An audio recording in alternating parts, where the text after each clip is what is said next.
Still walking? Today I'm going to show you 10 techniques that you can use to build walking bass lines, as well as a few exercises for beginners and a couple exercises for more advanced students. So thanks for joining me.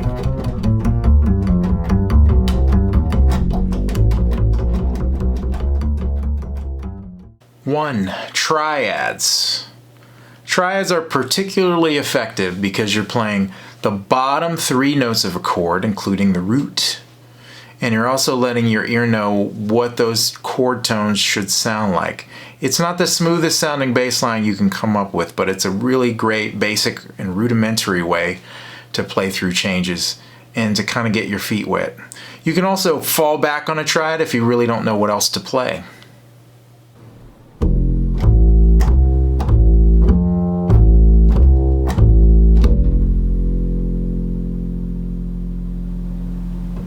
The ascending arpeggio. What's a better way to spell an F7 chord than to actually play F, A, C, E flat? Again, this is pretty rudimentary. It's not the smoothest sounding bass line, but it'll definitely get the sound of the chord in your ear. And if you're stuck, there's no better way to spell the chord than to actually play it. My advice is to use arpeggios to play your way through tunes that you're not exactly familiar with, so you can get the sound of those chord tones in your ears and know where they're at on your instrument.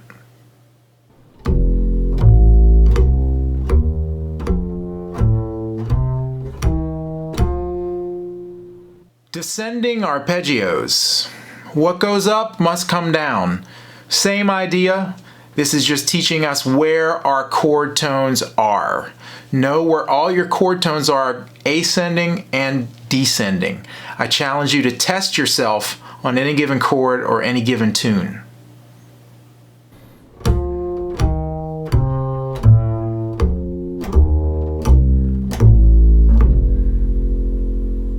The ascending scale.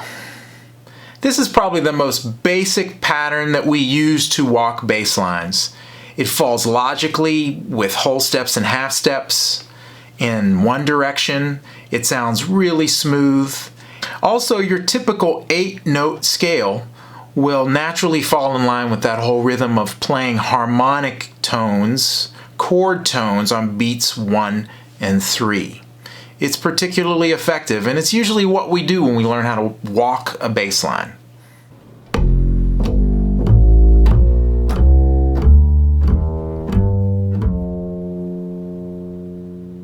Descending scale.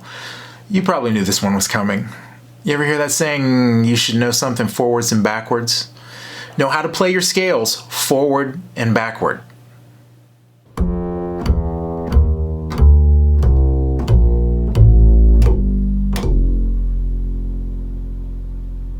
Repeated notes. This is a particularly good one. Sometimes the strongest motion from the bass voice can be none at all. It can be kind of what we call an oblique motion, where you're staying on the same note. Now, it doesn't have to be for 4 beats. It could be for 2 beats. It could be for 2 bars. But sometimes the best motion sets up for a particularly different color or sound. Again, also, if you don't know what to play, keep playing those quarter notes.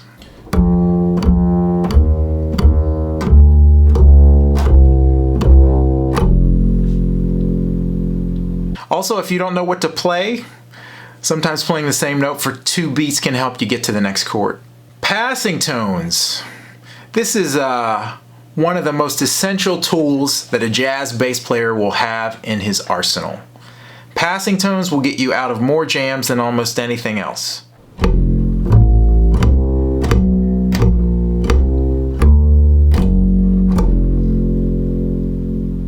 Passing tones are not that hard to execute either, and they're particularly useful when you have 2 chords in a bar, like this.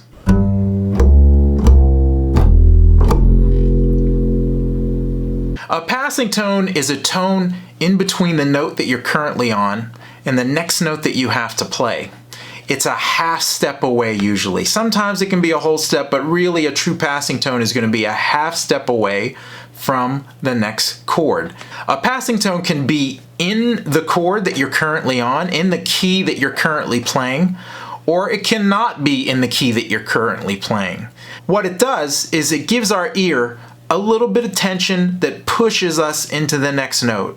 So regardless of whether it's in the chord or not, it pushes your ear into that next change. For example, let's say we were playing a 2-5-1 in the key of F. We have to play from G minor 7 to C7. Our choice of passing tones could either be a B natural to a C, or it could be a D flat to a C, both coming from G. Are either of those notes in a G minor 7 chord? No. But for some reason, both of those notes work because they push our ear into the next change, and we're moving chromatically. So there's a tiny bit of tension, but a little bit of smoothness that makes the next change possible.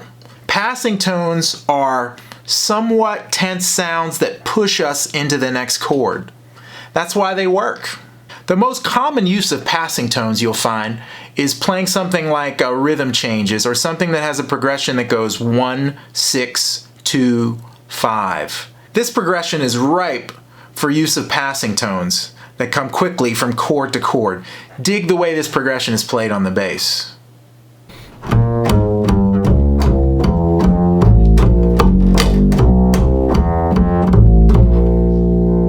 Drops. Now, remember that rule that I told you before?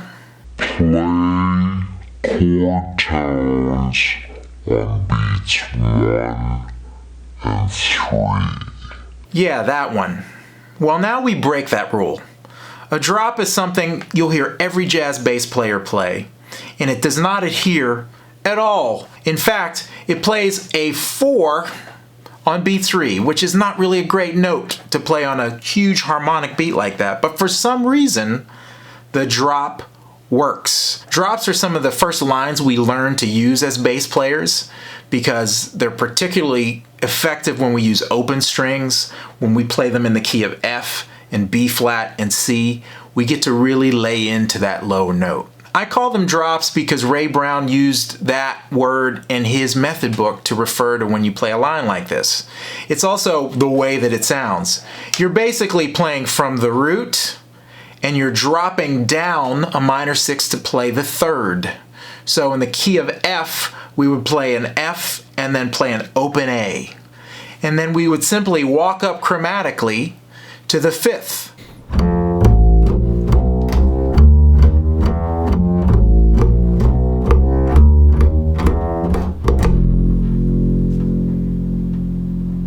You might have heard someone end a song like this. Also, Billy Strayhorn's famous Take the A Train ends like this with a drop. Like I said, drops blatantly break that whole play chord tones on beats 1 and 3, especially beat 3. You're playing a very non-chord tone note on beat 3, but somehow they work. They sound great. My advice to you would be to play them in those open string keys. C, F, B flat. Know how to play them cold. Then try other keys like D and A and D flat and G flat. Also experiment with playing them in minor. They work. You can drop down to a minor third and walk your way up to the fifth. It's a great, great sound, and oftentimes you'll be called upon in an instant to end a tune with a drop. Skips. A skip is basically an inverted drop. Instead of us playing from the root down to the third, we're going to play from the root up to the third, so we're skipping the second note of the scale. Same principles apply. It breaks that rule because we're playing a fourth on beat 3, but if we can chromatically move up to the fifth, I think this is what makes it sound even and full to our ears, because we're taking a very small interval and walking our way in half steps up to that fifth. So it sounds good. So a skip is just basically a drop turned upside down.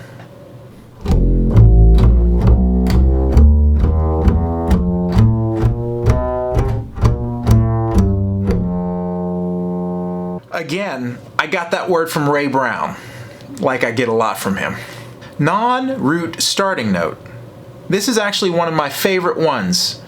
It's almost impossible for us to walk a great, smooth sounding line that moves in one direction without playing a non-root note as a chord tone.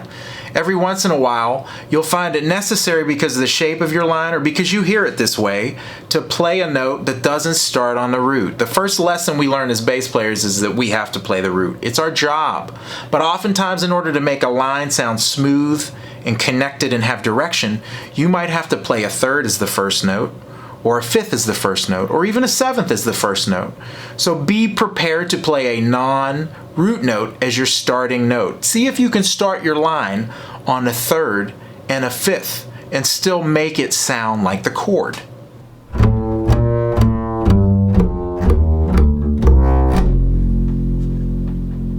Also, the non-root starting note can be really effective if you're playing from one chord to the next. Sometimes it's not so practical to go from one root to the next, and it might sound smoother if you went from a root, say, down to the third of the next chord. Think about it this kind of way.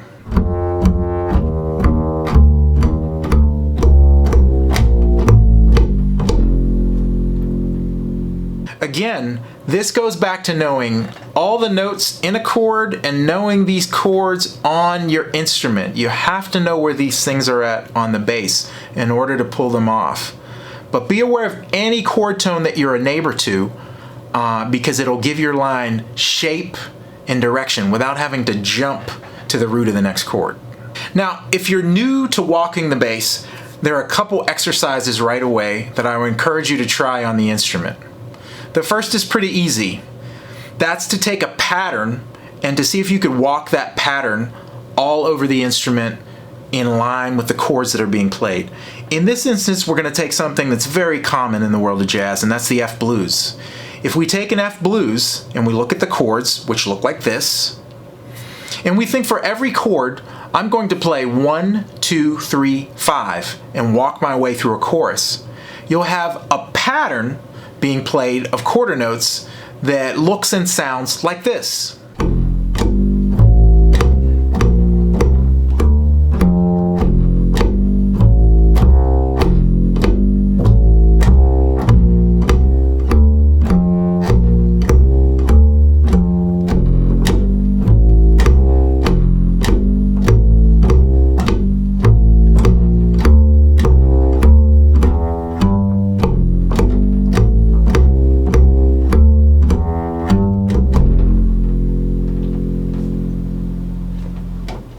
Now, this is very arbitrary, but it teaches us where every root is going to happen.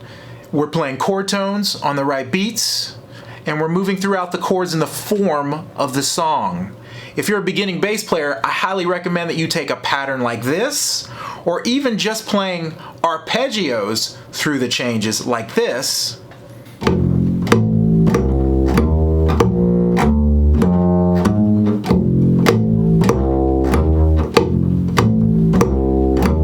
In order to get yourself used to the act of playing through a chorus, but also hearing the form, hearing the roots, hearing the chords. It's pretty invaluable when you can break a song down like this. For those of you that can already play an F blues, take another key. Take a blues in A flat, or maybe a blues in B or E, and see if you can play these patterns through the chorus. When you can do that, maybe you take a tune with chords that you're not quite used to and play this pattern through those forms. It's very rudimentary, but it'll help you get some footing when it comes to trying to walk through something that you're not that familiar with. Now, this isn't necessarily something I would bring to the bandstand, but you can play it in a pinch if you're not quite sure of what to play. You've played chord tones in the right place, and you fulfill your job playing quarter notes as a jazz bass player. Here are a couple advanced exercises that I like to use with some of my high school players and my college players and some more advanced players that have studied with me in the past. The first one I take directly from Ron Carter. I can take no credit for this exercise, but if you've never done it before, it's sure to stump you. Take an F blues, something we've all played before. See if you can play one or two choruses in half position, using only chord tones with no repeated notes. It's not as easy as you think it is.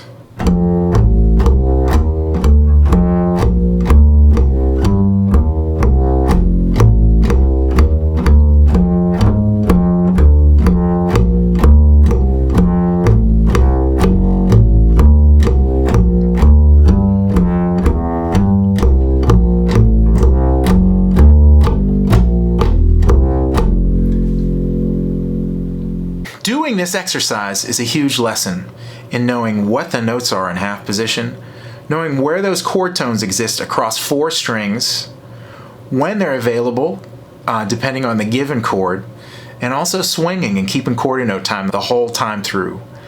I challenge you to try it and keep doing it over and over and over again, and then try another key. We have to find the best choices without having to jump all over the bass, and I think this is a wonderful exercise to do that. Know your options. Another exercise which I heard the great Ron Carter do in a master class, not all of my exercises are from Ron Carter, was an exercise in playing an F blues but starting anywhere on the bass on any note. What I mean by that is we usually think of starting an F blues on an F. We could start an F blues on an A. Or a C. How about a D? How about a D flat? How about an F sharp? Mr. Carter's theory is that we should be able to state the chord from any given note anywhere. If the chord is F7 and you have to start on an F sharp, you should still be able to state that the chord is an F sharp and play that sound.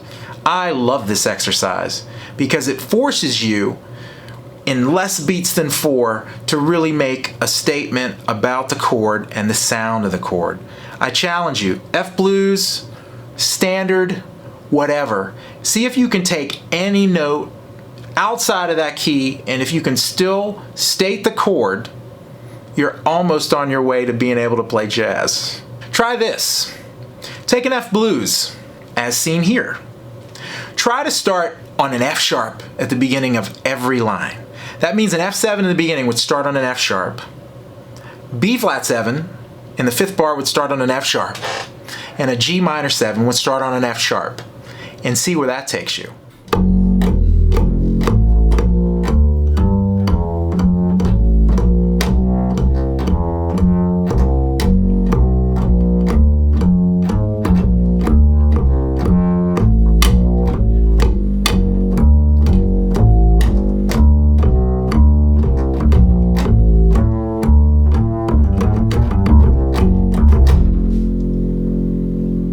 Know your options.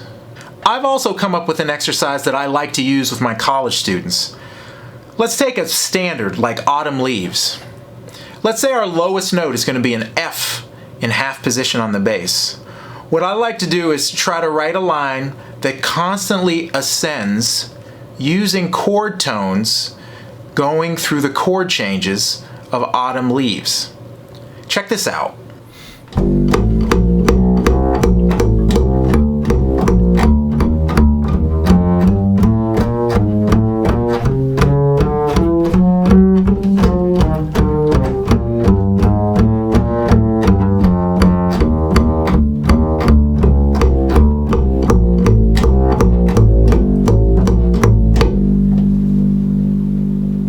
There's a lot of non-root movement here, but the line keeps going up and tries to stay smooth. Once you hit a high G, see if you can come back down, stating all the chords without really repeating yourself again. It's a fun exercise that kind of comes out different every time you do it. Finally, the best advice I can give to players of all levels trying to construct the best walking bass lines is to sit down and write out a chorus or two. I didn't really start to get a grasp on good voice leading and the sounds that I heard in my head until I sat down and wrote a chorus of a blues. I could see how everything looked, and I could actually plan on how to shape a line at my own pace instead of in real time on the bandstand. It takes some time to come up with the skill of improvising in the moment and having it sound really good, like you wrote it out. But until then, the more you can write out your lines, the more you can learn to exercise that part of your brain. So I would encourage everyone to sit down with tunes that you don't know and write a chorus of a bass line. Sit down with tunes you do know and write a chorus or two of a bass line. Also, one of your greatest tools is transcription. There have been a plethora of great jazz recordings where masters like Ray Brown, Paul Chambers, Sam Jones, Ron Carter, and others have shown us how to play the most amazing bass lines. I would encourage you to go to the source and transcribe these records and listen to their bass lines. Listen to the way they play the blues and the rhythm changes, and Cherokee and whatever tunes you're working on. They've pointed the direction. I guarantee you will find some ways to play over difficult and easy tunes that you never thought of if you sit down and you transcribe the work of the greats. We should be as careful and thoughtful about our jazz bass lines as a soloist is about creating an improvised melodic solo. The minute we change the note that we play, or the range that we play in, or even sometimes the direction that we're playing our line, will change the whole color and complexion of the music and the group that we're playing with. I encourage you to listen to the great jazz recordings and study the walking bass lines of the masters. They're full of creativity, thoughtfulness, and the most swinging notes you've ever heard. I also encourage you to explore your own techniques. Write out your own lines. Combine that with sounds that you hear in your head and come up with amazing, swinging bass lines that makes any group you play with sound better than it would have without you. It's not just quarter notes. Playing walking bass lines is an art form. So please take it seriously. Know your options. Thanks for watching. Please click that like button if you like the video, and click subscribe if you'd like to see more content about playing jazz bass, and working as a jazz bassist. As always, take care of yourself and love your neighbor. Know your options! Know your options! Know your options! Know your options.